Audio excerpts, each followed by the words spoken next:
They faced the sea and the empire, but it wasn't death that awaited them. The true horror came after capture. How many women have you heard of who became real pirates? Very few, right? That's no coincidence. History erased their names, and the reason will shock you. During the Golden Age of Piracy between the 17th and 18th centuries, the oceans became the stage of an undeclared war. A war for freedom, for wealth, for survival. But for a woman, becoming a pirate was an even more explosive act. It was a double violation, against the laws of the empire and against the gender rules that governed every aspect of civilized life. While male pirates were hunted as criminals, women were seen as aberrations. Their presence aboard ships was, for the empire, an affront that had to be erased, silenced. Female piracy wasn't just illegal.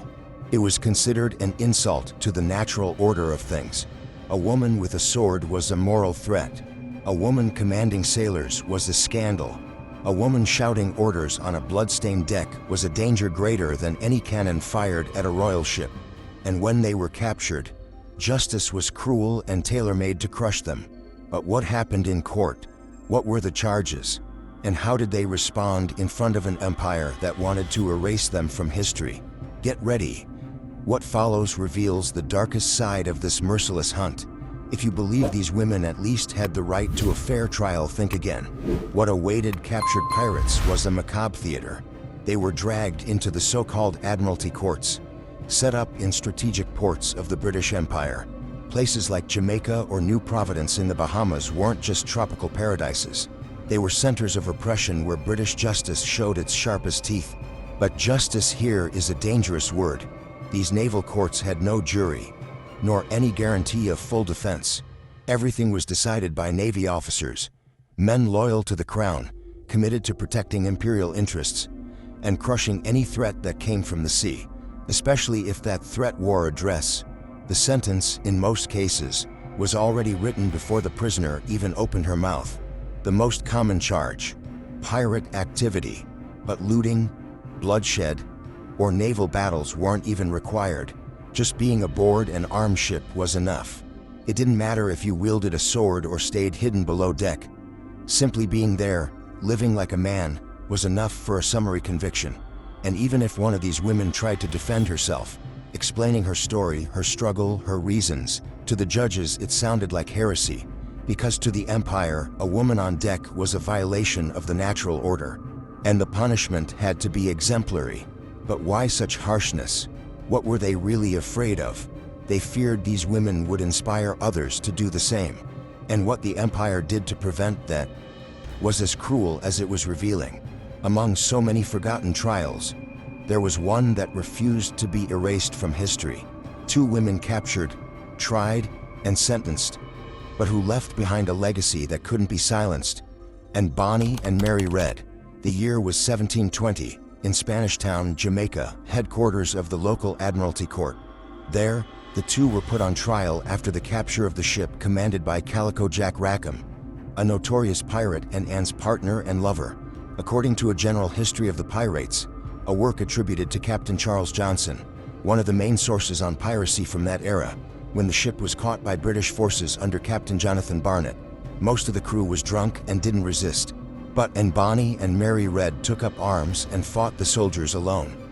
They showed such bravery that, had they been men, their names would be remembered with honor among the greatest pirates.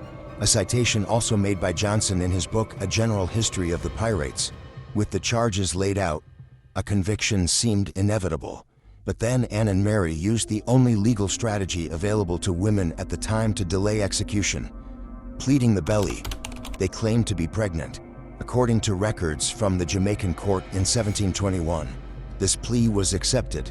The execution was suspended, as British law forbade the execution of pregnant women until after childbirth.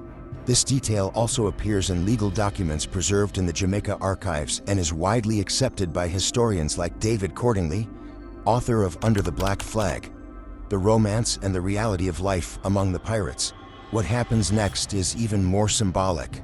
When asked about the fate of Calico Jack, who had already been hanged on November 16, 1720, Anne Bonny is said to have replied, "If he had fought like a man, he would not have been hanged like a dog." That sentence shot through time like a bullet.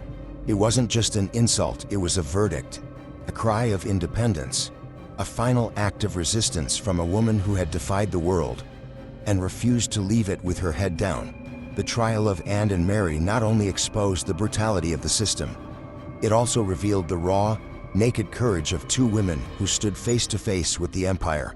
But what happened to them after that?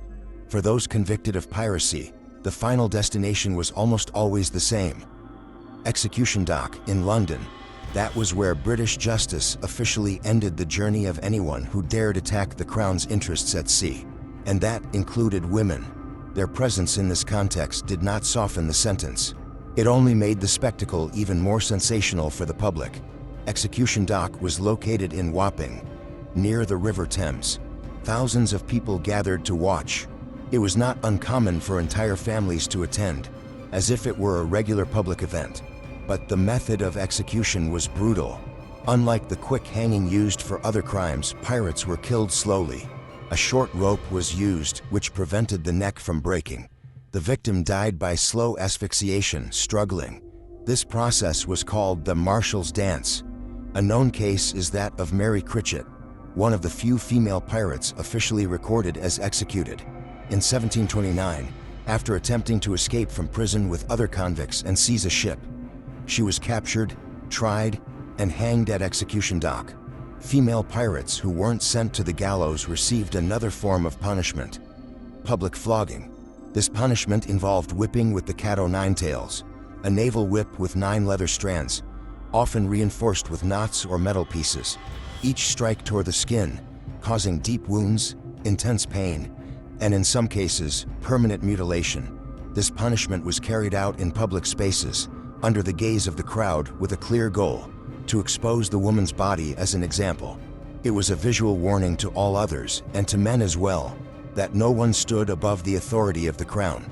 This kind of punishment was common in British Caribbean colonies, especially in ports like Kingston and Nassau, where the presence of captured female pirates was rare, but not non-existent. Few records detail the names of these whipped women, but the procedure is documented in Royal Navy regulations and colonial reports from the time. But not all women captured as pirates were tried, sentenced, or hanged. Some simply vanished within the colonial system. Many of these women were black, indigenous, or of mixed race, and their fates were quite different from those of Anne Bonny or Mary Red. Instead of the gallows or the whip, what awaited them was an even quieter punishment: forced servitude, concubinage, or outright slavery. These women, when captured on trade routes or during ship raids, were often treated as spoils of war. There was no trial, no recorded name, no formal rights. They were sold, used, or redistributed in the colonies as property, absorbed into the era's slave system. This fate was especially common in regions controlled by colonial empires like Spain and Portugal, where piracy, captivity, and human trade often blended together.